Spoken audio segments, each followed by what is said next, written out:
George Vandeman used to tell people in an evangelistic audience who were hearing about biblical stewardship that he imagined they might be overwhelmed. What with hearing about observing the Sabbath, returning the tithe, and giving an offering, it may seem like God was asking for a whole lot.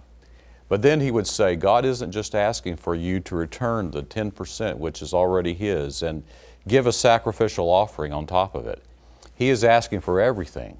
He is asking for your whole lives, your time and talents and service, as well as your means. And someday He would ask them to sacrifice to send their children to a Christian school, and eventually some of those children may grow up and give their lives as missionaries. Some may never come home again. So this is really about recognizing God's ownership in everything. Adventists have historically been people who have given generously. According to research, Adventists are among some of the most generous people in the world, and yet they enjoy a very high educational level, and many Adventists enjoy a prosperous lifestyle. It reminds me of this quotation from Patriarchs and Prophets, page 527. The contribution required of the Hebrews for religious and charitable purposes amounted to fully 1/4 of their income. So heavy a tax upon the resources of the people might be expected to reduce them to poverty. But on the contrary, the faithful observance of these regulations was one of the conditions of their prosperity. Historically, two factors have characterized Adventists in this regard.